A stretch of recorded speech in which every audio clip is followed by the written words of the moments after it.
Welcome to the Nickolas Natali Show. Today on the podcast, guest Morgan Justus. She's a model, singer, and songwriter. She's known for her 2 albums, Artificial Royalty and Social Life.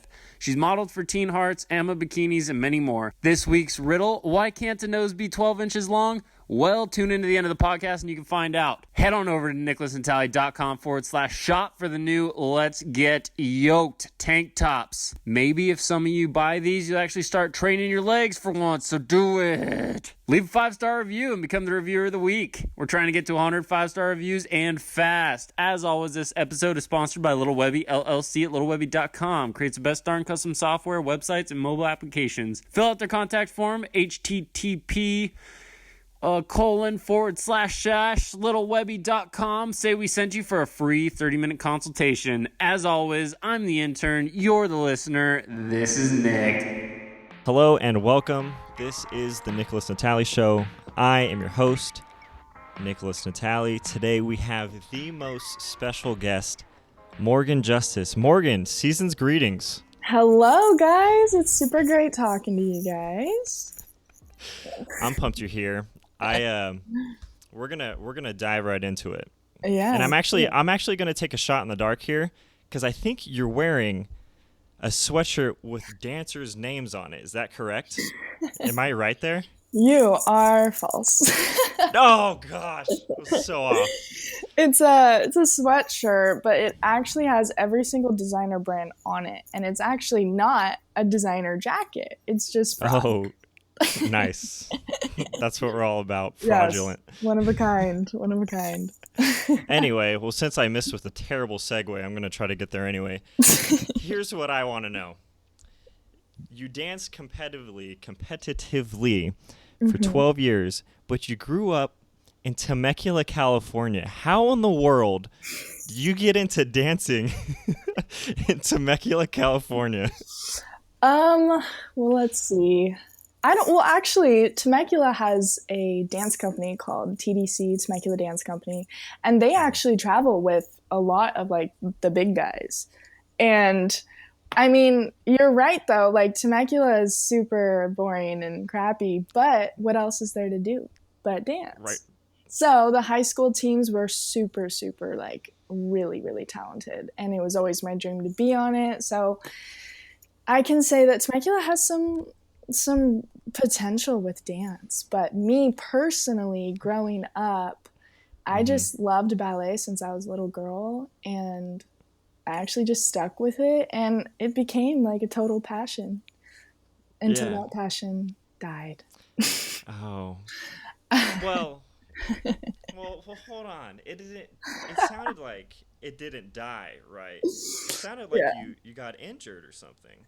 Yeah. Something catastrophic happened. I don't know if it's catastrophic. It might be. What No. happened? How did it come to a close?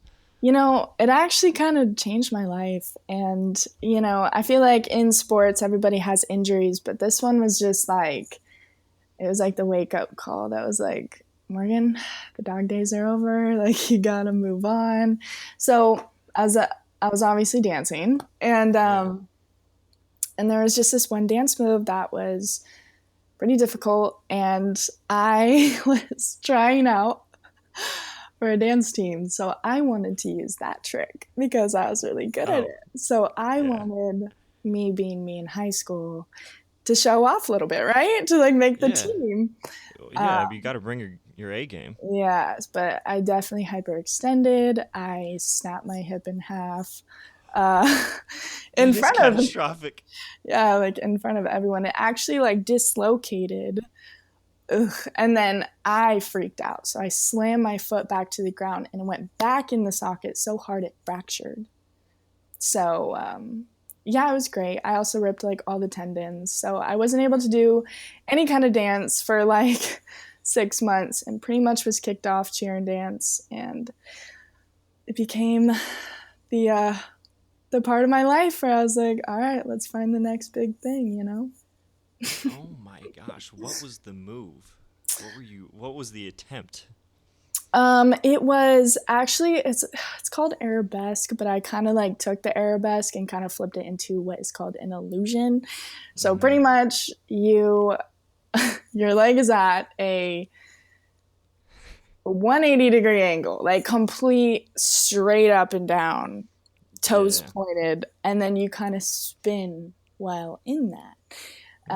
It's kind of hard to explain, but it is actually a very difficult dance move. And I was super cocky in high school, and I wanted to show off, and things backfired. So Yeah.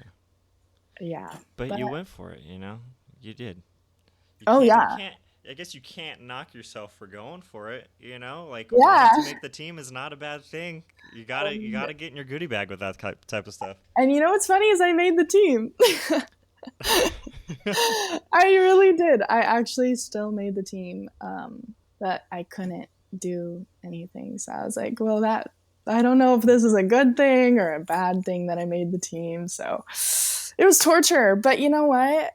I mean, during those annoying times on my crutches, I became more interested in playing the piano.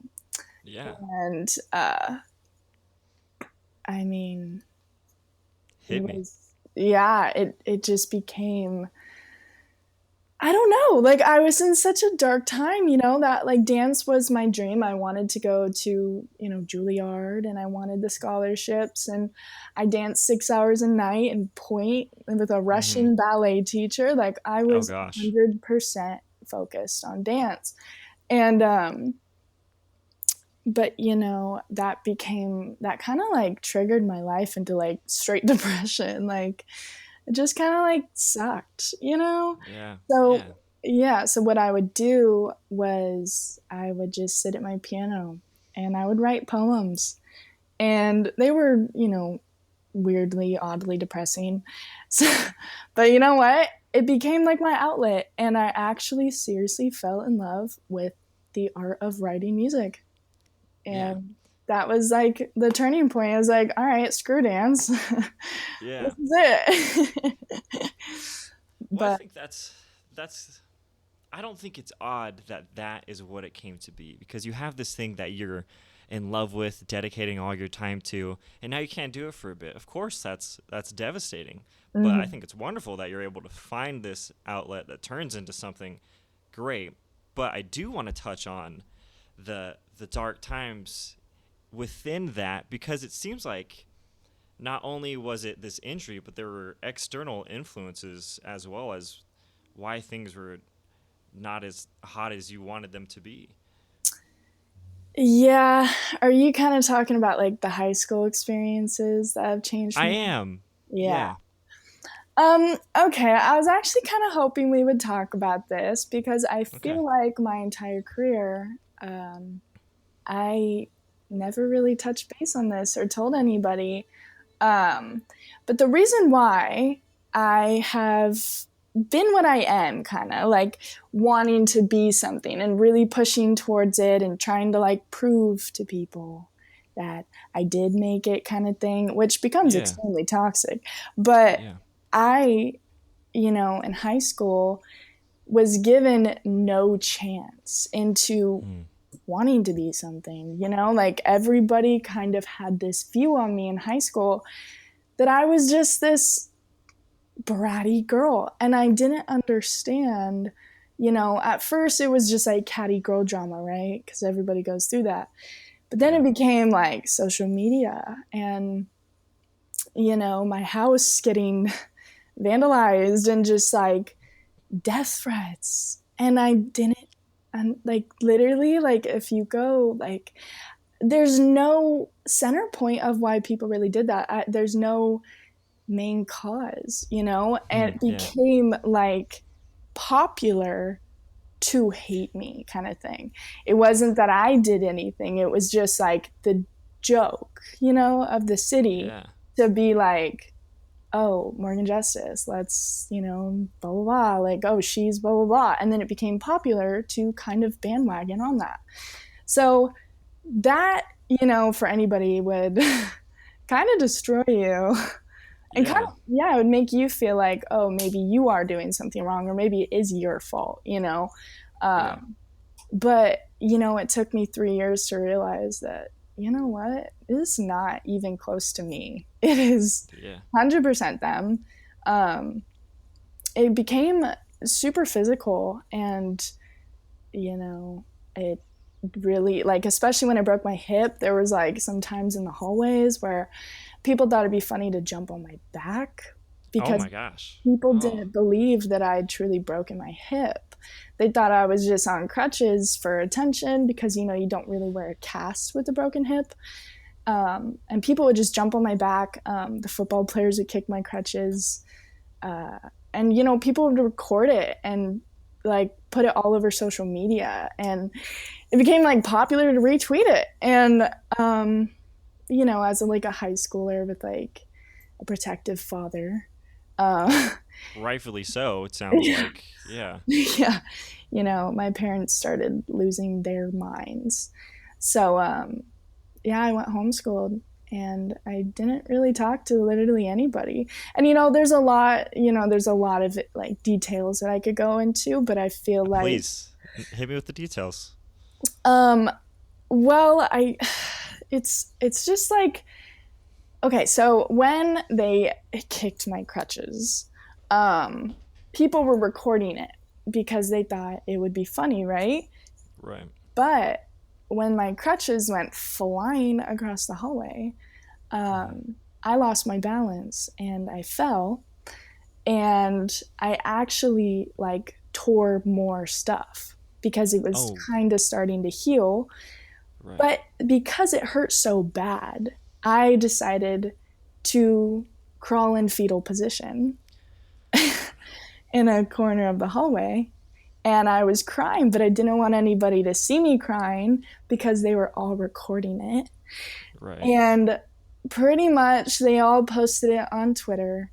And it became this thing of like freshman first day of school. And it was me crying in a corner. And, at first I was just like, they're so annoying, right?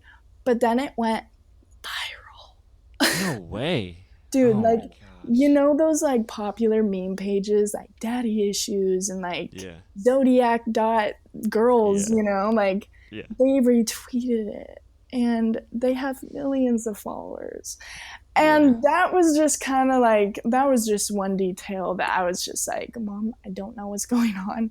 Like, my family was like, my brother was getting bullied, like, for being my brother, and our family was getting harassed. Like, if I went, because I don't know why, like, it's funny Yeah. to me. Like, it's so random. My parents are like, we have no idea what the hell happened to you in high school. But I mean, me and my dad wanted to go out for coffee on a Sunday, threw my hair up in a bun, had no makeup on, had some sweats, it's just me and my Sunday, come dad. on now. Yeah, come Yeah, on.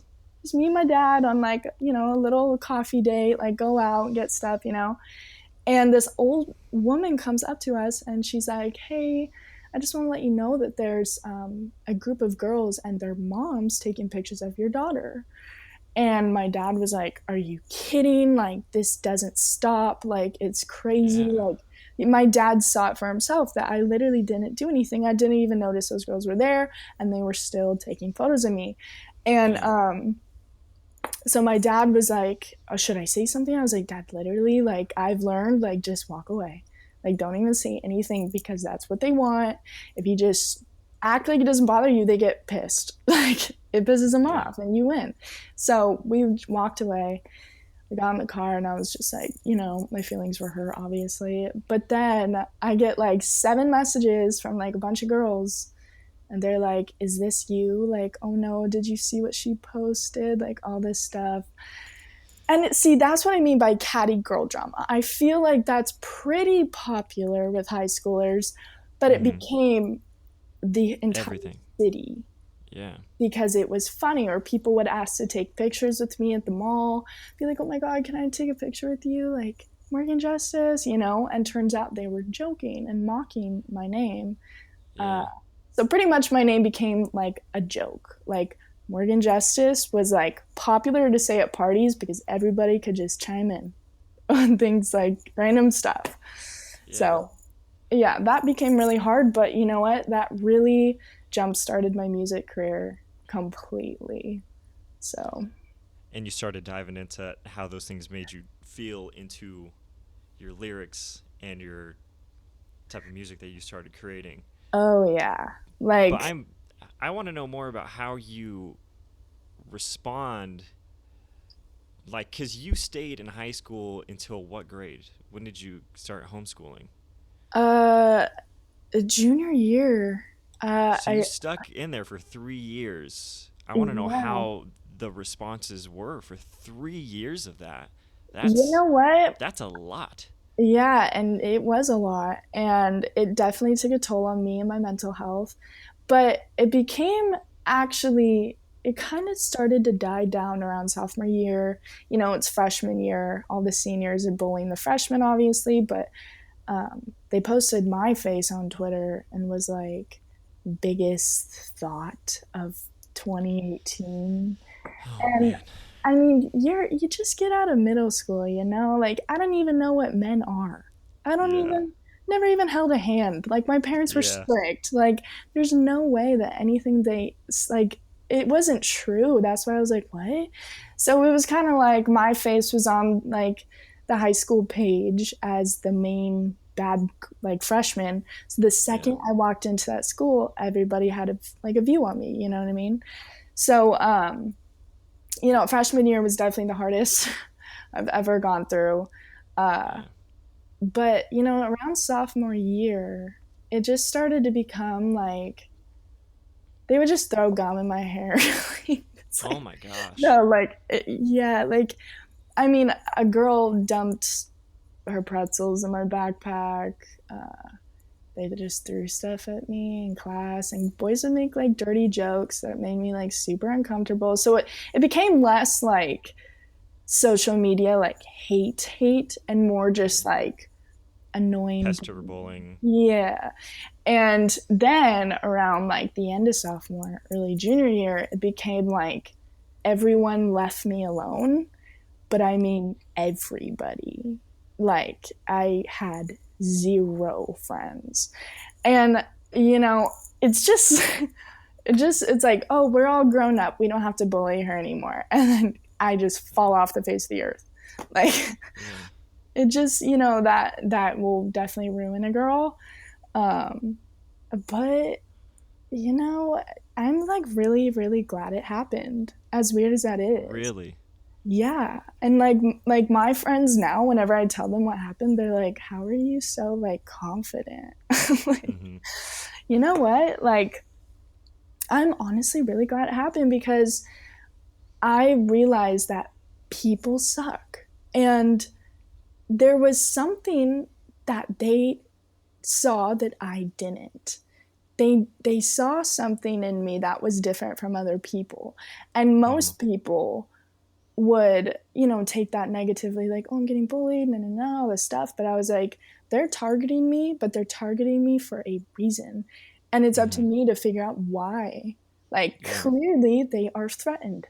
That's why they do that. You know what I Hmm. mean? They're not happy with themselves, so they bully others who, have potential to do something or whatever. Yeah. So I kind of took it all positively and I was like, all right, like this is good. Like Yeah. this is great. Like clearly I'm better than them, so I need to figure out what I'm going to do now. So I really opened up my mind. Dropped out of high school. I like went homeschooled and everything. And I started writing. At first it started off with like the most depressing poems you will like ever hear in your life. Yeah. Um and I would just write those at like lunch or break because I didn't have friends, so I would just write poems. Yeah. Yeah. And but during my hip stages of brokenness, Hmm. Wow. Metaphorically and physically. literally, I, like I said, started becoming like super fond with the piano, and I started taking those poems and making them into songs. Um, and from there, I kind of just started teaching myself piano. I just kind of like started teaching myself how to sing. And like at first, I was super shy about it, but it became like I would never talk back to these bullies. I would never bully somebody. I would Yeah. never, have these comebacks. I would just turn my head and walk away. And that gets hard when you don't have a voice. You know what I mean? Yeah. So I used my music as my voice, and it became like if I felt like like super strong emotions, like after school, I just wanted to punch holes in the wall. I would just sit Yeah. at my piano and just write about how much I hate these people, and it was gone. It was released. Yeah. I don't feel it anymore. So I guess I just kind of fell in love with the freedom of writing music, and it's easy to just let go of your emotions when you have an outlet like that. So I definitely use it to my greatest advantage, and now it's completely my career choice, and my life has changed forever because of them. Yeah. And you found your love. And I Yeah. think something that's so good about you being able to go home and write those things is because it was therapeutic. It's a Mhm. healthy outlet. It's much better than you having either one, bottling it all up and then starting to destroy yourself from the inside, Mhm. or expressing all of that hate out back into the world. That's Yeah. Yeah. just as damaging. Yeah. So And I also feel like knowing what that feels like, being bullied and just being treated like absolute trash, it really taught me how to treat people, and how, like, to give people a chance. And like, of course there's going to be times where I fight with girls, like it's a girl thing, but you will never catch me posting something like totally negatively just to make someone sad, unless it's like super like relevant and it's like coming at you kind of thing, you want to address it. I've definitely done that before, I'm not gonna lie. But I would never just fully bully someone like in person at a party just because my friends don't like her. Like, that's just, it really taught me to find who you are and how to treat people, and that the way they treated me sucked, and I would never in a million years want somebody to feel the way I felt. So it kind of just changed my life completely in like hundreds of different aspects. yeah. Yeah. So here's the next kicker. I think there's a few ways there's a lot of questions I want to ask, but here's the one I'm going to ask. Mm-hmm. So having experienced all of those things, um, it would be hard not to have trust issues come alongside that. Who can I actually trust? Who's actually trying to be my friend, or who's just trying to play along with this whole game we got going on? Yeah. But then once you choose your singing career, you started, I don't know if networking is the best word, but networking within LA, which I feel like that city alone is already, who do I even trust? Like, who is Yeah. really being real with me here, or who's trying to, Mm-hmm. fulfill their own agenda. When you were, I don't know if you're still doing this, when you were consistently going to LA and networking per se, Mm-hmm. how was it trying to trust people? How was it navigating that? Well, you know what? I really learned how to be by myself because I didn't have another choice growing up. Mm-hmm. So you know what? I'm completely confident with not having friends. And I'll go out and club in LA and like go to parties and hang out with people, but you kind of just keep a comfortable distance. Like, I'll hang out with you, but I don't trust anybody, kind of thing. And back when I used to trust people, I'm the type of person where I put my 100% into it. Yeah. Um, I definitely make sure my friends are happy around me. Like, I put a lot of effort into those people because I respect them for not being like everybody else, And Mm-hmm. um, it never worked. I haven't really found somebody that was worth it. And, Mm. people are so selfish. And I definitely learned that in LA. People are really just, everybody cares about themselves. And that's okay, because sometimes it's good to be selfish. But, it's also good to be a genuine human being. Uh, and in LA, I definitely saw colors that I have never seen. And I thought Temecula was bad, but LA is pretty. Nah, it's pretty bad. I definitely came back to Temecula just to come back to my roots, because not being able to trust people and not having like close friends out there that you can just talk to, that will Mm-hmm. take a toll on you, because you're literally around them all the time, but you are constantly keeping this barrier between them, and that's just how I felt. Yeah. But like I said, high school taught me to do that. And I feel like if I didn't go through what I went through, I would have been like super inviting to people in my life. And I would, I keep my hopes up with people. And then when they do me wrong, I'm like, what? But, high school really taught me to just let it go. People are people. Have you forgiven those people? What's funny is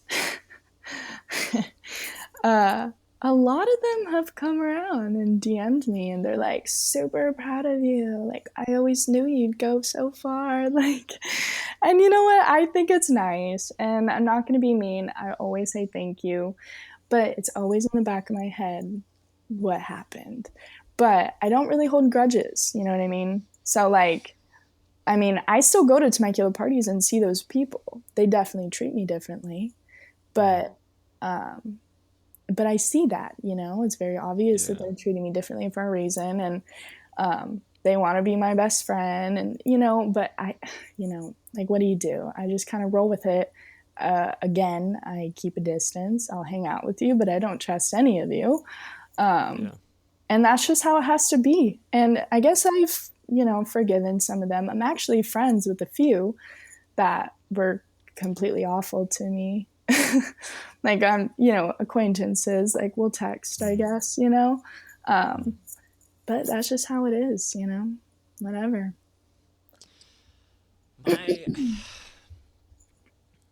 I don't know. I'll say this. One, my heart is broken that you had to go through that. I think that's terrible. My other fear for you is that, like, this hurt that is still there, like, I would hate for you to never be able to trust someone again because of that, because I do think, like, I think you're right. People suck, and I think people will be mean and do things that are so outlandish and terrible, but I also know there's good people, that would want to, like, be close to you and be a true, genuine friend. So I honestly, I really hope you find that. Like, I hope you find somebody good in your life that can be there for you. Yeah, and I completely agree with you. There are really good people, but I put myself in cities where it's pretty LA. rare to find that. Yeah. And, like, pretty much it's my fault. I've always put myself in situations where I can't trust people, I guess. So, it's kind of half and half on my side. And what's funny is, like, whenever I visit, like, Virginia or Texas or the South, like, everyone is so nice. And, like, I'm like, oh my gosh, like, why is he being so nice to me? And they're like, what do you mean? Like, and I'm like, what? Like, I need to leave LA. Like, it's so bad. But, recently, like, I've actually found, like, a person that I really trust. And oh, shoot. Which is scary to me, but you know what? You kind of just have to jump, I feel like. So I definitely agree with you. There are some good people, but I feel like even when I do trust people, it is always in the back of my mind that if something happens, just, whatever. I've always kind of grown up. My dad always told me, actually, to always hope for the worst, because then if they don't hurt you, you'll just be pleasantly surprised. Yeah. And then if they do hurt you, you're not surprised. So I've just kind of lived my life like, you know what? If they leave, they leave. And that's just how life is. Yeah. But that's the scary thing about people, for sure. Like, I think there's always the fear of being hurt, but I almost, gosh, yeah, it's tough. It's tough because we do need people, we need people in our lives. Like, we're built to be in community with people, and it is really scary when, definitely, like, because things could take a turn at any point in any moment. And I feel like those experiences at the same time made me a little soft to people that I have been friends with these past few years. it made me kind of like if they do something wrong, I get super sad because I'm like, really, bro? Like, why did you do that? Like, you know what I went through, and like that's why we're friends, kind of thing. And so if they kind of do something similar to that, I do get really soft and I do get really emotional. So, you know, I actually have to like let some people go because I can tell that like their intentions are not good. But that seriously, like when I do really love someone, like my girlfriends and stuff, and I see that their intentions are really not what I intended, you know, and I've definitely gone through a lot of that in the past year. Actually, I lost like a group of friends because of just, you know, I just can't. People are mean, and I don't know why, but I'm targeted, and I didn't want to lose them, so I let them go. Like, I knew they were going to do something bad to me, so I just had to let it go. And when I did let it go, they did some awful stuff.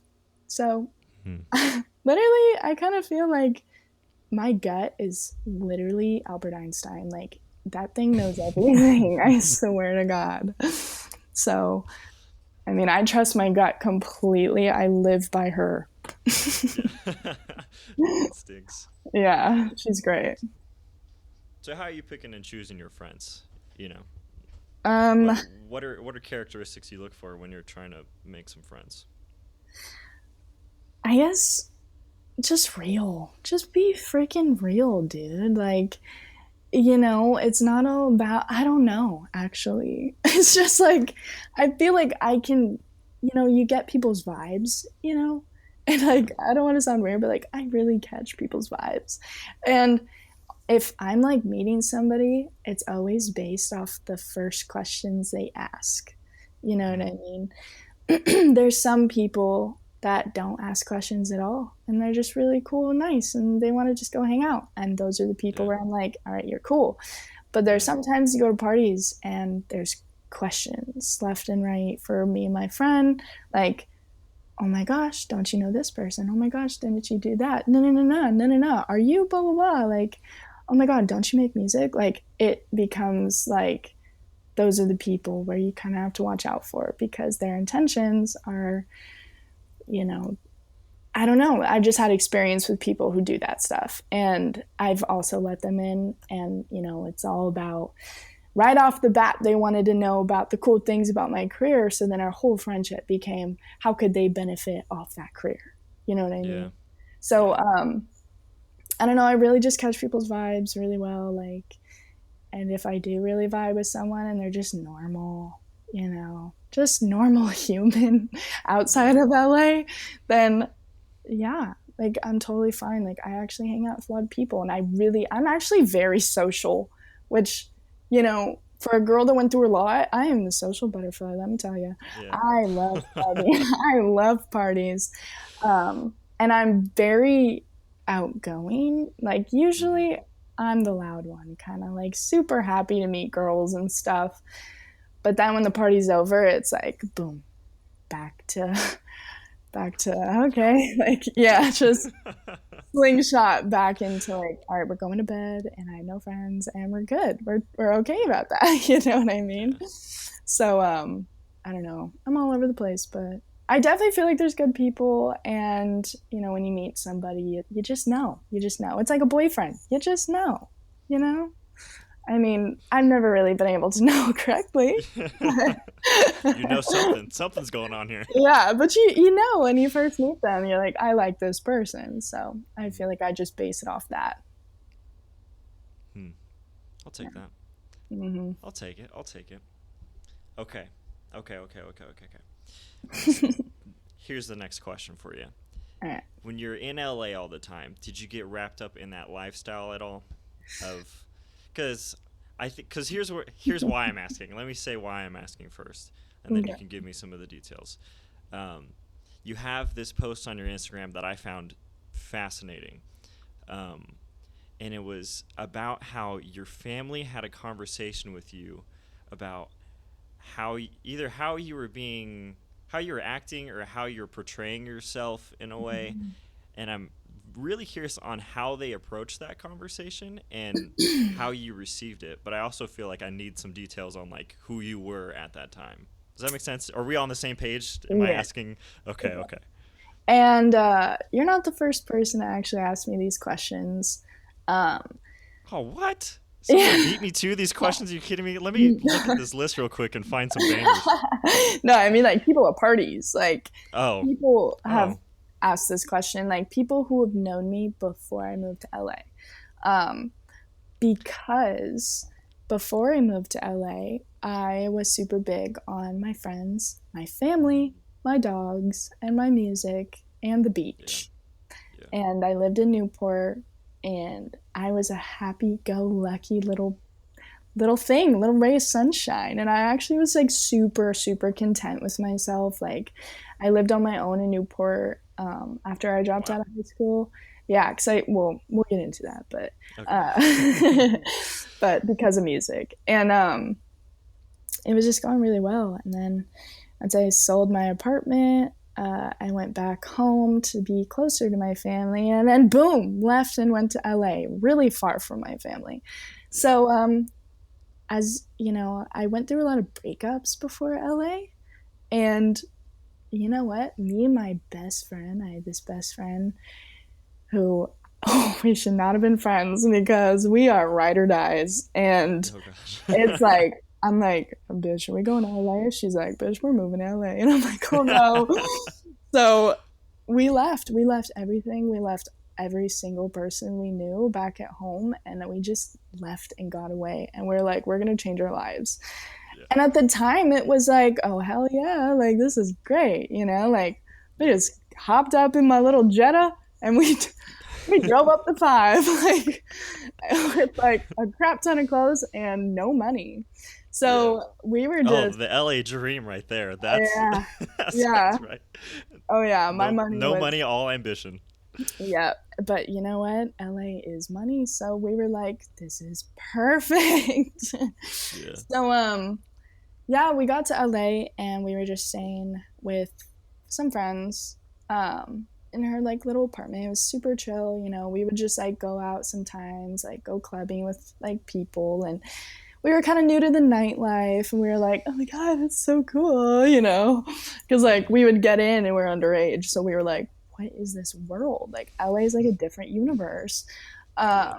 So we were just amazed at everything, and we're also amazed at like the people that we were meeting. They're just like, oh, like, you want to take a jet to Vegas tomorrow? And we're like, is he lying or is he is this a legit offer? Like, we were like, is this our life? And so we were like, hell yeah. So we literally did anything and everything. I mean, I'm not kidding. I made, like, Hannah quit her job to do this. Like, my best friend's name is Hannah, and like she quit her job to do this with me. Like, just because my heart was broken and I was bored. She went to LA, quit her job, and we traveled the world. Yeah. And we, you know, and it sounds so fun and luxurious or whatever, because we would just shop for a living. Any dollar we made went to clubbing clothes. And that became extremely toxic. We couldn't really afford a place in LA, mostly because it's so expensive. And it's super expensive. Yeah. And so we had to resort to model houses. And we also... Yeah. Is that a bunch of models in the same house? Oh, or is that... Okay. Yeah. Okay. Yeah, I got some stories for you. And we moved to LA, and, you know, actually at first I was at a club, and, you know, we're just like living it up. Me and Hannah are literally the only ones like on the dance floor, like going at it. Like we don't care. Like, we're new to the city, and, you know, people really liked it. We were like the party animals, but like we're really cool, you know? And we also weren't from LA, so we were still like real. And people were like, wait, you haven't guys been jaded yet? Yeah, and they're like, wait, you guys aren't bitches yet? And I'm like, no. And they're like, oh my god, hang out with us, you're gonna be a bitch. So So, yeah, we're at this one club, and I met this one guy who came up to me, and he is pretty well known, and I had no idea who he was. Mm-hmm. But Hannah was like, oh my God. And I was like, what? Like, he's not even cute. Like, what is going on? Yeah. Like, everyone's tripping. And I actually start hanging out with him, and we actually started kind of like talking and vibing, and everyone was tripping back at home. They're like, dude, she moved to LA and does that. And Are you gonna name drop or not? I need to know. I need to know if you're going to. You do not have to. I mean, honestly, he's pretty famous. He's never gonna watch this. So it was FaZe Banks. Oh, I'm gonna send it to him. He's gonna watch it now. It's FaZe Banks. And yeah, we really vibed, and he really liked me, and I was like, no way. And you know, he was asking my situation about LA, and I was like, we don't really have a place to stay, and we're just kind of floundering. He was like, oh, well, I live in a 4-story ass mansion if you want a room. And me and Hannah were like, bingo. We found our spot. So we move in to this place notorious for being the Clout House. Oh, man. Now, it sounds cool, and everybody back at home was like, there's no way you're moving in there. Like, that's crazy. What does your life come to? All this crap, right? Yeah. But behind closed doors, that is awful. It was like a frat house, like 17 messy, smelly ass YouTuber boys just literally throwing pizza on the walls and then walking away from it. And like just beer everywhere, like oh my god, and like and like we Disgusting. literally didn't leave our room. Like, God forbid you walk in that kitchen. Like, it's not gonna happen. Like, we were so like, ew, this is disgusting. But you know what? We're grateful for where we are. So we're just Thank gonna you for milk this it. opportunity. Yeah. So yeah, we became like the freaking maids, but you know what? Gladly. So, you know, they had parties all the time that were absolutely outrageous. I'm from Temecula, California. Like, these parties, bro. I was literally walking next to people that I looked up to since I was 6 years old. And I was like, there's no, dude, yeah. I'm like, there's no way I'm looking at like G-Eazy and like all these people and Machine Gun Kelly and like everybody. And I'm like, what is going on? Yeah. Like at first I was, me and Hannah were tripping, but it became normal in a way after a while, but it became like disgusting. Like we were just like, oh yeah, like we're going to the Chainsmokers party, and like we started looking in the mirror and being like, we're being gross. We're being LA.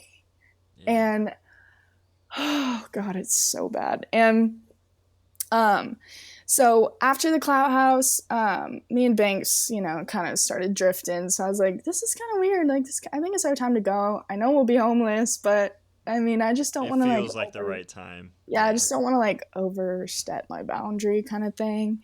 Yeah. So then I get a beautiful DM from the one, the only, Jake Paul. Oh my gosh. And I was like, you're effing joking right now. Like, bingo. Had you met him before, or? No, he DM'd me and was like, hey, I know you don't know me, like, hi, but I need you for a music video. And I was like, oh my god. Like, my perfect reaction. Oh my god. Like, my life could not have gone weirder. And like, you know, between all this, we were going to clubs with like huge, like Kylie freaking Jenner. I had a table with LeBron James. Out of everybody, who the hell?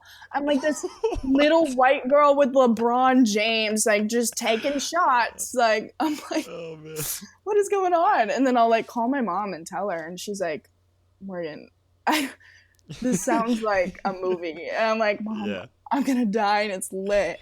So anyways, so we start traveling everywhere, and like, you know, the thing about LA is like girls don't pay for anything. And, you know, me and Hannah were like obviously taking advantage of that. But like we were flying in jets to like Vegas, and we would post about it, but LA is bad. They would take these girls, and at first me and Hannah thought they were just free ride vacations, you know what I mean? But you get to the destination and it's like you are eye candy and you are bait for rich men. Mm-hmm. And we started realizing that.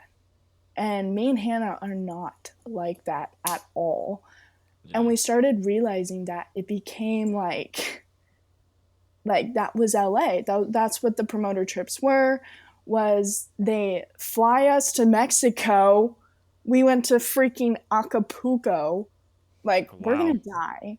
And we're just stupid. And we went, and it became like this giant party of the richest men in Mexico and all the pretty models in LA.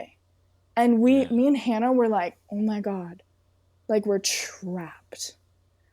I've seen terrible things go down in those houses, like vacations that literally I would just find myself like, this is not who I am. This is bad. I am watching these girls do drugs and do this stuff. And let me tell you, everybody says I'm a liar on this, but I have never done drugs in my life. I don't care where I am. I don't care who has it. If it's freaking Travis Scott is like, hey, you want to lie? Like, no, like I'm not like that. So I will put that on my mama. But yeah, love to see it. We love to see that. Yeah, like I'm really big on that. Hell no. But I see these girls doing it and they're just getting absolutely shit-faced and doing things that I know they're going to regret the next morning. And me and Hannah are tripping. We're like, we want to go home. Like, this is so bad. Hannah started tripping before I did. And she actually left LA first. And she was just having mental breakdowns. She's like, I don't know what's going on. Like, what is happening? I have anxiety. I've seen too much. Yeah, it's so bad. And like the parties, we were just blasted. Just wasted like 6 days a night, because once we left the Clout House, we needed a place to stay. And there's this thing in LA called model houses. So we would go stay in these model houses. Pretty much you live there for free. You get this room, but you're also, living with a bunch of random Russian models and frickin' like girls from all over the world. It was insane. Like, it was actually really cool. Like, I was like rooming with a Russian girl. Some girl was from Sweden. Like, it was freaking dope. There were languages like all throughout the kitchen. And what's going on here? I'm not understanding any of this. Yeah, it was crazy, but it's also really hard to make connections with foreigners that, you know what I mean? So it was just kind of, so it was really awkward in a way, but me and Hannah were like, oh shit, we're living here for free with a bunch of models. Like, pretty much our rent was you go out to the clubs and you sit there and look pretty. And if you don't drink, you lose your money. And I was like, oh my God, deal. So pretty much it was like a weekly thing. I mean, a nightly thing. What am I saying? Pretty much there's a time where you go to brunch at a certain time in the morning, and the Ubers pick you up at a certain time. The Ubers are always called by the promoters. If you miss the Uber, it's a $50 penalty. Oh my gosh. You go to the brunch with the rich men, and they pay for everything. Like, literally, you can get like 45 mimosas, and they're like, that's it? And I'm like, oh my God. Like, I don't know what to do. Like, I can't do 46. What are you talking about? I'm like, I'm 19. I'm a child.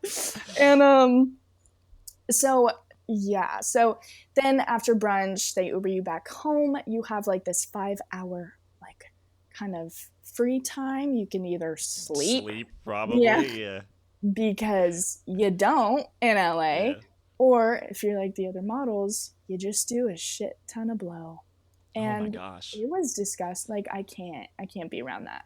And just being around it, I wouldn't even do it. But like, just being around it, I felt sleazy. I was like, I feel weird. Like, this is not my environment. You know what I mean? So and it's normal to them. Now it's a normalcy to always have it. Right? Oh my gosh, they wake up and they're like, coffee and blow. I'm like, what is going on? Yeah. A Splenda packet in my coffee will suffice. Seriously. Like coffee and sugar, jeez. Yeah. But then, you know, you have that 5-hour like goal to do what you want, and then the Uber picks you up at 11. And here we go again. yeah, at 11 o'clock at night, you have to be up. And let me tell you, I slept in Ubers to the clubs like 5 times a night. Like I was sound asleep. I would get into the club like I just woke up. Like it was so toxic. You know how terrible that is to take tequila shots while you're still half asleep? Come on. You never did the take a shot but spit it in the plant kind of deal? You didn't start strategizing? Dude, you don't understand. You have bouncers that stare you down in the eyeballs. Watch you? Dude. Oh no. Dude. It's crazy. Like, anyways. So, yeah, the Uber picks you up at 11. You either go to a promoter dinner, which is sometimes that happens, where pretty much they take you to the dinners, like nice freaking dinners. Like, we went to dinner with Sway Lee. And, yeah. And, dude, it's just crazy. And I don't think I ever spent a dime on food, travel, Ubers, clubs, nothing. My parents didn't even believe it. They thought that I was up to some sketchy shit. Pyramid scheme or something. Yeah. And I was like, no, you guys don't get it. Like, this is the culture. All free. Yeah. And so my dad was like, that's fishy. Like, nothing's free. And I was like, at first I was like, Dad, you don't get it. And now I'm like, bitch, you right. Your voice is so LA at this point. Dad, seriously? Dad, you wouldn't understand. I'm with LeBron James right now, okay? You can't live my life. You don't know me. But yeah, so you're at the club till around 2 or 3, and then after 2 you can leave whenever you want, but 2 is you can clock out, but you can either clock out or stay. Clocking out. Yeah. But sometimes there's after parties, and you got to go to after party, and the party starts at 4 a.m. We went to French Montana's party at 4 a.m, and then we went to Post Malone's that started at 5 a.m. And the whole time my eyes are bloodshot, and the only thing I could do is just absolutely just keep drinking. Don't look back, keep going, keep moving. Like, I don't know what to do. Like, we sit on couches and just like drink, and we're just trying not to fucking fall asleep. Like, it's insane. Like, I can't even explain to you, like, the tiredness, the toxicness. Like, my body was shutting down. I felt like, I was gonna say, yeah. Yeah, like, oh, let me tell you, I was eating good. I was eating just fine. But, like, everything else, like, having that much alcohol in you, like, and I don't even, like, I never even drank that much, like, before LA. And then going to LA, just the environment, bro, I became, like, pretty alcoholic. It was really bad. I would open my eyes in the morning and crave a mimosa. Oh, like, man. Dude, it started getting bad. And like, I would tell my mom was like, Morgan, like, because we have alcoholism super strongly in our family, so my parents were like, stop. Like, yeah, it's gonna get dangerous. Like, you don't understand. I can't hear you over this music, Mom. I have to go. I'm at the club. But yeah, it just became so bad, and pretty much Hannah was like, fuck this, I'm over it. Like, me and her started fighting one time. That's when you know. Yeah, because we were just drunk, and we get in drunk fights, and then we realize, oh my god, we're toxic as hell. And then, like, we wake up in the morning and be like, I'm sorry, and then go out to breakfast, get drunk, and fight. And it was just bad. And one time, actually, we were in a club called Hyde, and she was being sketchy. Like, I thought she was being sketchy, but I was drunk. She was drunk. And I was like, why would you ever do that? Like, super dramatic. Yeah. We start, like, pretty much, like, we're about to throw down. You both throw hands, yeah. You don't throw hands in a club because it's trashy, and I'm in a nice dress. She's in a nice dress. So I was like, get outside. Get your ass outside right now. So we're, like, walking outside, And freaking Lil Pump is like walking to our table, and we're like, later, go go back. I was like, this is not over, but party But Lil right Pump's now. just here. Yeah. I was like, look like we like each other. Woo! It's so bad, bro. And yeah. And you know what else kind of sucked was always seeing the pretty ass models. And Compare game. oh my god, I'm not even like that.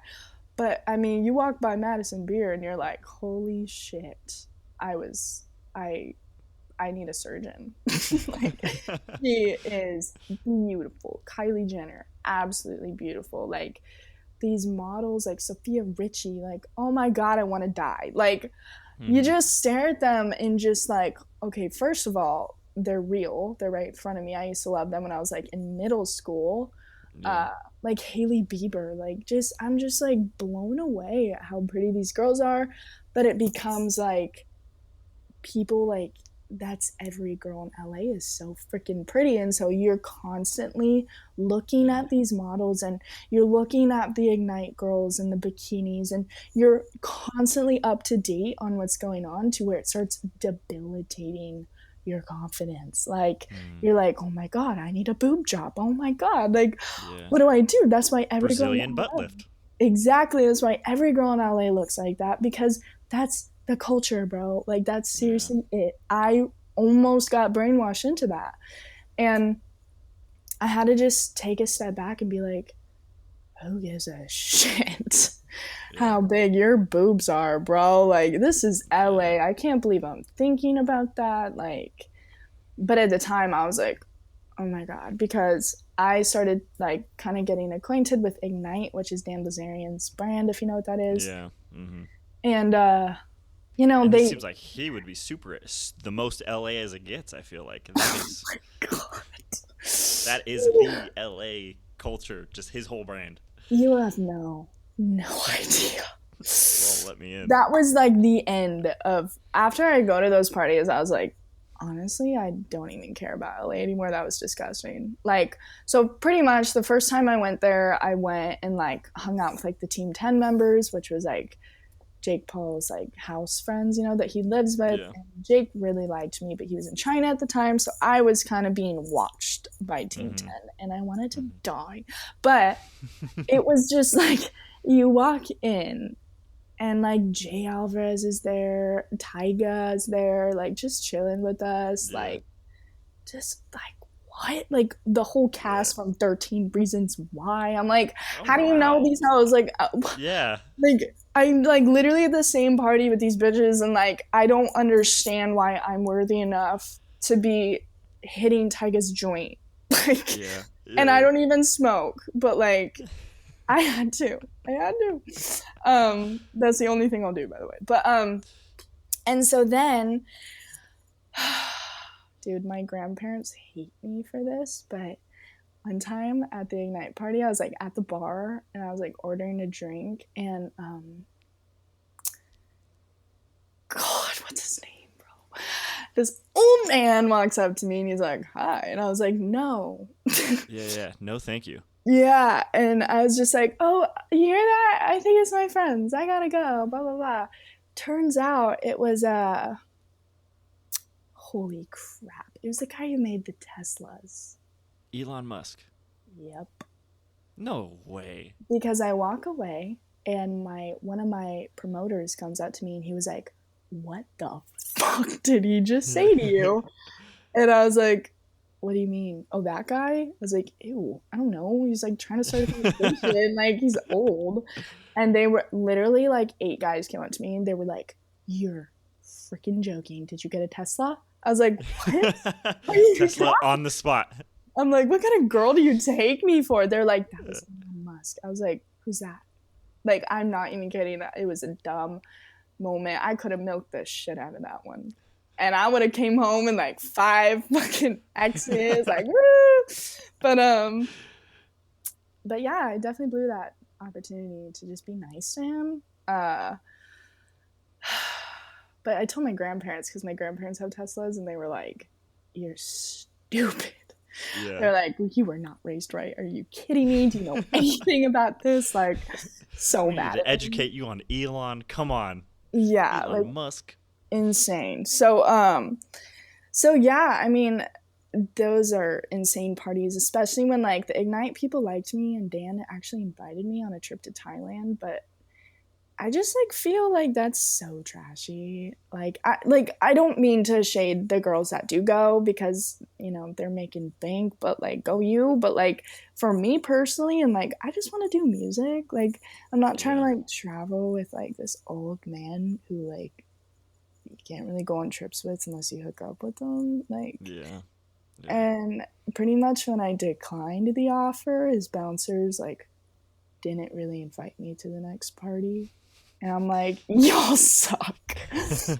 And but Come on. Choose a different place. Maybe I just don't like Thailand. Jeez. yeah. And I'm like, why do you even want me? Like, I don't even have boobs. Like, that's your whole brand. Like, his whole brand is like big titty beautiful girls, and like I'm just Weed. sitting, Yeah. and like weeds, yeah, like drug. Oh, God, I'm like, why do you even want? Like, this is fishy. This is weird. Like, I didn't believe it when I got offers like that. I was like, what? Yeah. So yeah. So when it started getting very toxic was around after that party. I just realized that I was a drunk. I was uh, just so caught up in the people I was with and wanting the nice cars and like just being a brat, bro. Just Yeah. being LA, like super Hollywood glamour, like wannabe, Yeah. like bro. And like my outfits were so freaking stupid. Like, and I'd be like so okay with it. You know what I mean? Yeah. Like, just loved the lifestyle at the time. You And I got was sucked like, into it. Yeah. yeah. And you get so, like, it's not even, like, getting sucked in is an understatement. You become. You were in. You Yeah, became it. Oh it gosh. Embodied. literally, like, it sucks. Like, it eats you. I swear to God. And, like, um, sorry.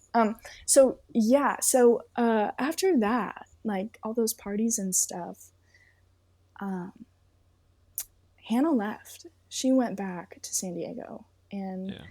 she wanted to get her job back. And I was like, I'm not ready to go. Like, I'm making money. I'm doing good. Like, this is where the music is. Like, and I thought that it was like my place to be. Yeah. Yeah. Also because I was making friends with people that I looked up to. And Yeah. But then I started realizing that they're fake as shit and they don't really care about you. Like, everybody's in it for themselves. You know what I mean? Yeah. I'm not even kidding. Like, the girls in LA are like, hi, I'm Lacey. What kind of car do you drive? Like, Oh I'm not, wow. dude. Yeah. And the guys are like, what's up? I'm Brad. How many followers you got? And I'm like, oh my God. Like, this is a joke where the camera is, right? So, like, Social experiments only. dude, I swear, like, I thought I was being pranked on Hollywood Boulevard, like, every day. And, Gosh. yeah, so pretty much Hannah leaves, and I'm like, wait, I'm alone in the city. And, like, Now you're alone. like, I'm a lone wolf. Like, I'm like, dude, I'm gonna get eaten alive. Like, this is not okay. Like, I can't, what? Like, then now I have to make friends and like actually hang out with them. And like, Hannah was my BFF, bro. Like, I don't want to hang out with anybody else. Like, she's the only friend I had in my life. Like, that's it. And she left, and I was like, wait, that wasn't the plan. Like, we were supposed to move here. Like, but you know what? She was right. I should have just gone home when she went home. But so my one result, because I was so freaking brainwashed, was, well, she left. I'm alone. I need a boyfriend. Oh, So man. I was like, yeah, this is, Yeah. So I'm like, eeny, meeny, miny, not you. Like, Yeah. it was just terrible. Pretty much, he lived with Jake Paul. He was actually his videographer and editor. And so that started a bunch of beef with me and Jake, and that got really awkward. But Jake Which got is the fuck strange. over it. I feel like there wouldn't be beef if you're part of the crew. right? In a way. Right. Yeah, and Jake is also the biggest man whore I've ever known. So I'm like, why do you care what I do? Because if I cared what you do, you'd be dead. So I'm like, you know what? I don't want to hear your bullshit. Like, do not come at me, bro. So so yeah, story comes a story. I start dating his editor, right? This is where it gets so messy, where my parents were like, we're gonna call SWAT team to drag you out of that city. Like, this is awful. And so they could see it. They could see everything, or you were telling them, and they were finally like, dude, they were looking at my Instagram, and I wouldn't really talk to them. I didn't really talk to them. And if I did talk to them, it was because I was bawling my eyes out and having a panic attack. And they're like, why are you having a panic attack? I'm like, I don't fucking know. yeah. Like, my mental health was like, this is LA, Mom. That's why. You don't get it. Like, they're like, why are you crying? I'm like, I don't know. I just woke up. Like, this is what I do every day. Like, this is part of my routine. And she's like, well, how do you feel? I'm like, hungover. How are you? Like, it's just not good. Like, so I start dating this guy, and my parents are like, he's a freaking douche. Like, he's just like the typical buff, like tan, blonde hair, blue eyes, Ken ass. Ugh. And of course, me being so superficial at the time, I was like, I need it. Like, it looks good with my feet. That's for me. Yeah. And so in reality, now looking back on it, we kind of used each other. He needed me hella because he is from Czech Republic and I am from America. And he is not allowed to live here unless he has a green card. Correct? Correct. So he needed me. And I didn't realize how crucial it was and how much he really needed me, but that bitch needed me, right? So, and I needed him because I was alone and I was scared and I was lonely and I didn't want to go to clubs without my best friend. So I was like, well, if I go with a boyfriend, I know nothing's going to happen there. And he was also a club promoter, so I would just go to clubs with him and it was great. So it actually kind of all worked out at first and I was like, wow. It's funny how life works. It all comes together. And looking back, I'm like, bitch, if you know what you know now. You thought you were at peak in that moment. Yeah, I was like, wow, life really does its thing. Oh my God. So yeah, we start dating and it becomes, we're like, oh yeah, we're serious or whatever. And like, I'm pretty much like staying at Jake's house, living with John a little bit off and on. I just name dropped him. His name is John, and his last name is Maniac, and it's pretty popping on TikTok in the Czech Republic community. So my entire TikTok is a different language. Czech Republic. And like I get a lot of views, and I don't know what the hell they're saying. Like I have to like Google Translate all my comments. It's great. Yeah, so I start like, really hanging out with him and then Jake pops the question for him and I'm like, that was weird, but we're like, and please, run me through that. Run me through that. He's like, I forget what happened exactly, but I guess John was pretty much explaining like, my visa expires like in 2 months, so I have to go back to Czech, before it expires, or I'll just get deported. Yeah. And I'm like, dude, that's what I was thinking. Like, you got to get married to get the green card. Exactly. So this is what's happening. Okay. Yeah. So I'm like, oh shit, babe, like you gotta go to like freaking Europe. Like you're gonna leave. Like, why am I dating this guy and he's like illegal? Yeah. And like the bitch is literally illegal. And so Jake, wait, what's his name? Jake. Yeah, Jake. He goes, John Jacob. Yeah, I get them mixed up. They're both assholes. I mean, anyways. And so Jake is like, well, like, why don't you just marry Morgan? Like, you know what I mean? And I was just sitting there just like, wait, what? Like, can we repeat that? Can we like run it back a little bit? Like, I'm sorry, you didn't mean to say that. You didn't mean to say that. I'm like, wait, you're talking about me, Morgan, or is there another? Like, and So yeah, I guess like pretty much I'll just skip like the main details because technically I signed an NDA. Um uh About the and I marriage or about the know house? about the house. So Oh, pretty okay, much if okay, I okay. like repeat conversations that went down in the freaking kitchen, I can get sued. But God. with my relationship, they can't say anything. So pretty much I was so brainwashed with Hollywood that I was like, oh, that's okay. I'll just marry him. He gets his green card and Jake's gonna pay No. me. Yeah. So so it was rough. And that's when my parents kind of lost faith in me. They were like, Mm. your bitch ass is going to marry this illegal foreign guy who you've known for 2 months, and you're going to marry him. So he is legal. And I'm like, yeah, why? Does not Like, sound great.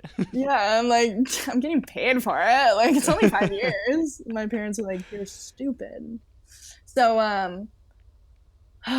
so like the day after Christmas, I flew to Europe to meet his family, and that was a shit show. Let me tell you, like it was probably the worst experience of my entire existence. One, no shade on Czech Republic, but full shade. I hate that place, and uh, I did not have a good experience with his family. Even like I couldn't really speak their language, so I was like, why did I spend 2 grand to come out here and not have one conversation with you? Yeah. And John didn't even look me in the eyes the whole time, hated me the whole trip. It was like the second I said, yes, I'll marry you, it was like, boom, treat her like shit, like whatever, you know? I got what I want. Now I'm good. Exactly. So I was like, well, you should be kissing my toes right now. Like, Yeah. I'm your green card, you dumbass. Like, why are you treating me like that? Like, I will leave. So yeah, Europe was really bad. I saw his true colors. We fought like every day. He called me terrible names. Um, and then would just gaslight me and be like, no, I didn't. I didn't say that. And I'm like, oh my God, I'm not marrying this fool. Like, holy shit. Like, but then he started making me feel like, wait a minute, did he say that? Am I crazy? And then I was like, wait, he's making me feel crazy. Like, no, like, Oh, it, manipulation. dude, the worst. Like, I've been manipulated before, trust me, like in high school, like tons of stuff. This guy is a Mastermind. mastermind. I was just gonna say that. Like, he's figured it out. Like, seriously, he'll say things and then I'll freak out. And I'm not even the type to like throw things, but I would chuck a freaking flat screen at his face and be Whoa. like it's fine. Like, but that's not even like me. He would literally actually make me lose control. Like, that's how Wow. much we hated each other and we were stuck in another country. Um, so pretty much it became really bad. It even got like pretty much to like a physical point where I was like, we're kind of just beating the shit out of each other and like we had to be Yeah. separated. Yeah. So I was like, I'm just gonna make nice with him until I get back to LA because I'm stuck in another country with this fool You're for trying a to month. survive at this Yeah. point. Yeah. And I'm like, this bitch is gonna kill me. And the second I land in LA, I sent him a message and said, fuck you. Mm. I was like, I'm done. Don't ever, the whole rundown. Like, Yeah. do not come Look at near me. me. Talk to me. Yeah. Yeah. So pretty much, I haven't seen him since Europe. Last time I saw him was in Prague, Czech Republic. Isn't that funny? Wow. And Yeah.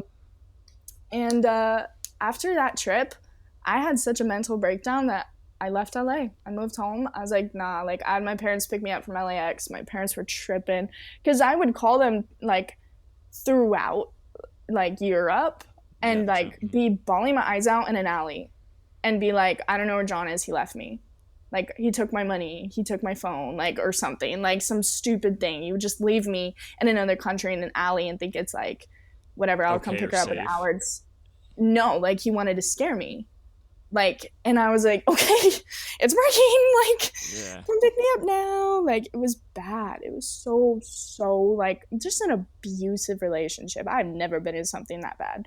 And And that was the breaking point. So I'm low-key kind of grateful for him because it made me realize these bitches ain't shit. Like I need me more than I need any of you. And I don't even have me anymore. So bitch, I gotta go. So I moved home and my parents were just devastated with the person I was. Like they were like, dude, so bad.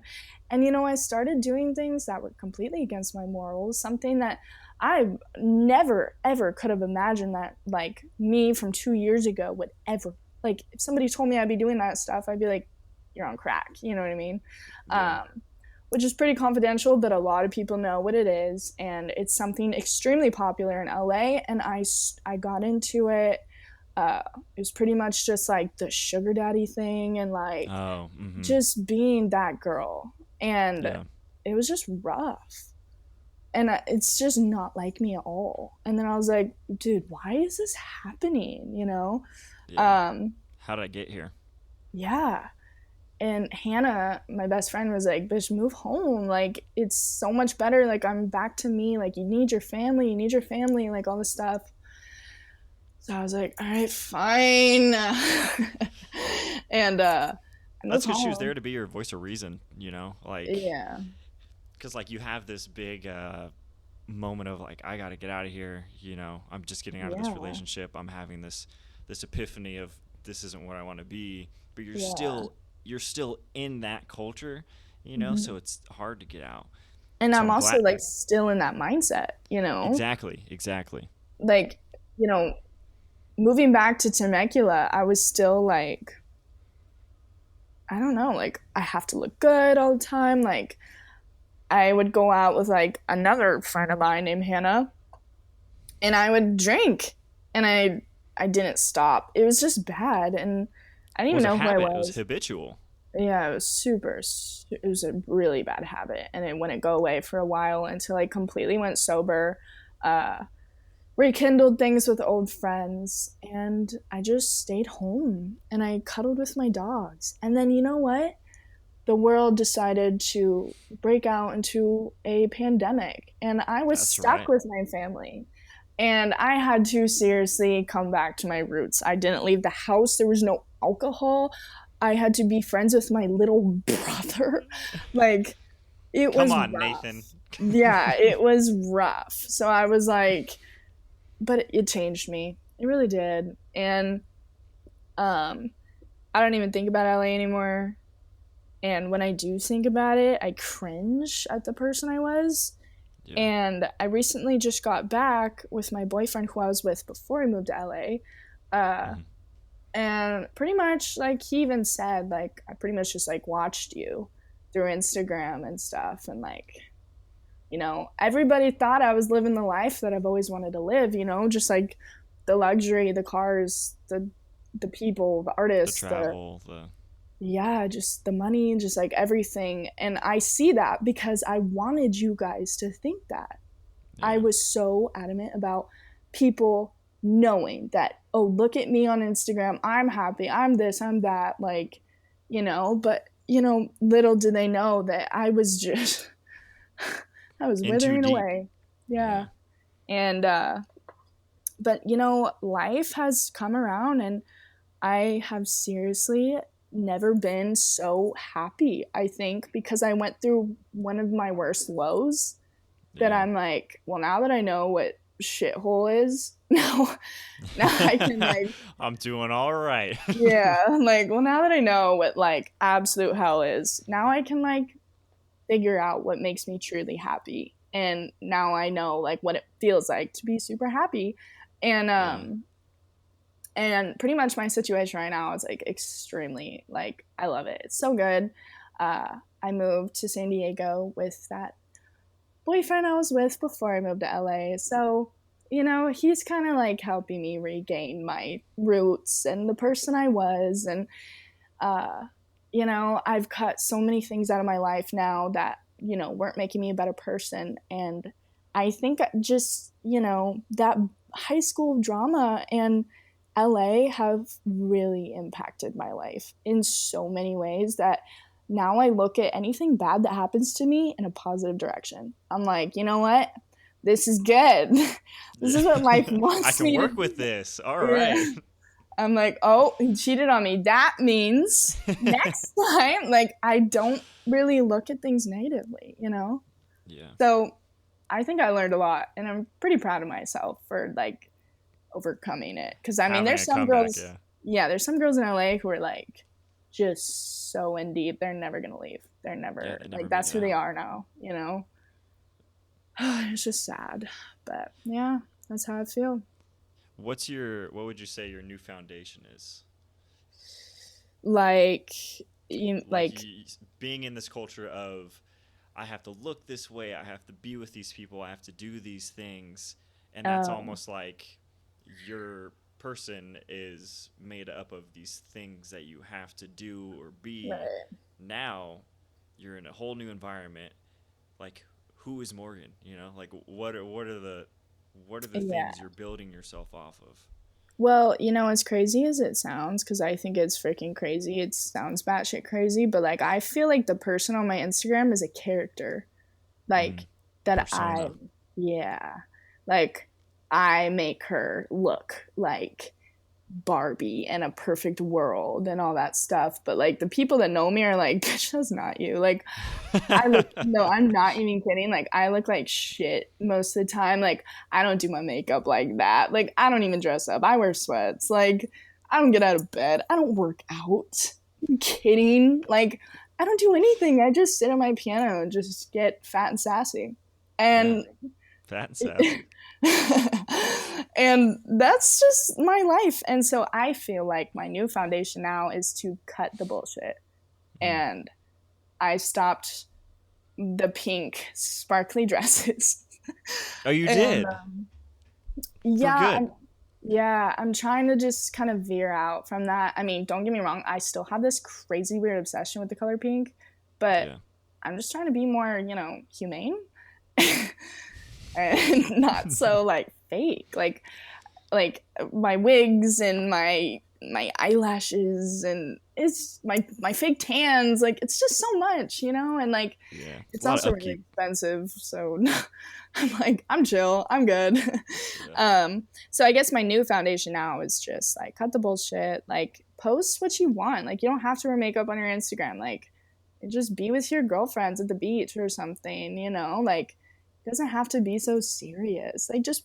And I'm like, you know what, Morgan, like in LA I lost sight of my music, so my Yeah. new foundation is get your head back in the game. Now you need to push 10 times harder because you took a 10-month break, you stupid idiot. And I was slacking. Like, girl, don't sleep on your career. Like, what are you doing? Like, I was so mad at myself. So, yeah, I guess my foundation is cut the bullshit, get back into your mojo. I actually got my first job last Oh, week. let's go. I Nice. know. I Love know. that. I've never had a job, but I figured that to really get back into the roots, I Yeah. need to be grounded and I need a Yeah. routine and I need to be occupied. So I was like, bitch, I'm going to get a job. So now I'm a receptionist and assistant at a hair salon and I Let's love go. it. Yeah. Yeah, it's Heck right yeah. on the beach. Like, it's perfect for me. Everyone there is super cool. I'm like, it's just so good. Like, I really feel like I'm in a great spot currently. Heck yeah. And your mind is probably in the best spot it's been. You Oh, yeah. She's been through a lot. Like, know. she has. But, I actually have this boyfriend that is really helping me a lot. Like, seriously helping me. Like, calming me down when I'm freaking the hell out about something that Yeah. doesn't even matter, but I still have trauma from things. And, like, Yeah. Yeah. yeah, he's just really holding me down. And my parents are literally like, thank the heavens for him. Like he literally holds you down. Like I Yeah. don't party, I don't do any of that, we don't really drink, like we just chill, we live, you know what I mean? And Love it's that. like a healthy relationship. So my parents are so grateful for him, and which is super rare because my dad hates every male specimen that walks into my life, and my Well, dad loves him. with good reason, it sounds like so far. Yeah, my parents, like, word for word said, we don't care who the hell you date as long as it's not John. I was like, oh, well, that one's easy.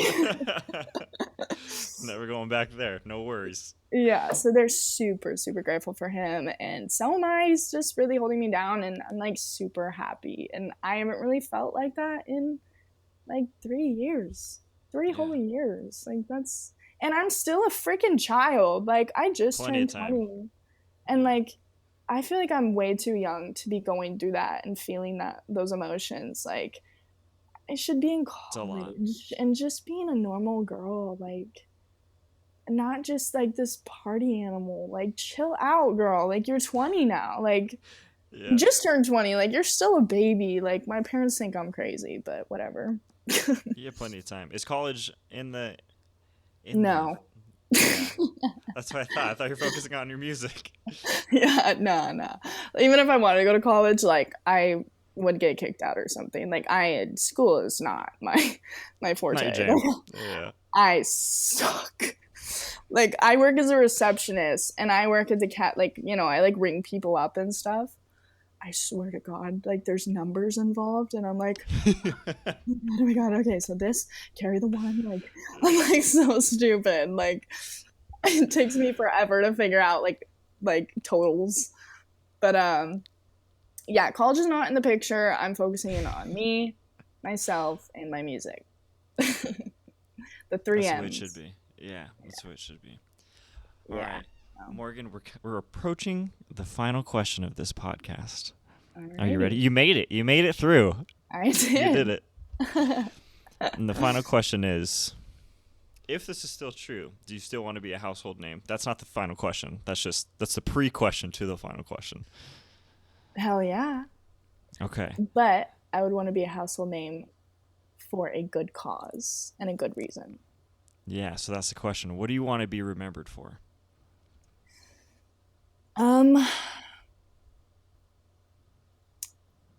I mean, the people that have stuck around or found me from my music are the ones that like my emotional songs or ones that I speak out about mental awareness, like my song Anxiety, or just I seriously write about very relevant situations that a lot of people can relate to, and I think that's why people like my music. So honestly, I just want to keep that going. I want to be known as somebody that can freaking relate to you because I'm not going to sugarcoat it. I'm not like these stars who have people write their songs for them and like they don't feel it, you know? Yeah. Like I want to be like, that's why I admire Billie Eilish so much. Is she's real as shit. Like you can hear her cry in her songs, and I think that's why people like her is because she brings the emotions out that like, you know, I just want to use the words and sing them for the people that can't say them for themselves. You know what I mean? Yeah, definitely. Like I want to be the voice, and I also just want to be known for being real. Like literally, if I get my lips done, I'm gonna tell my fans, bitch, I got my lips done. I'm not gonna lie about it. Like, I'm not faking that. Come on. Yeah, like I want to be real. Like this podcast is real as shit, and like I like it. I want to be like that.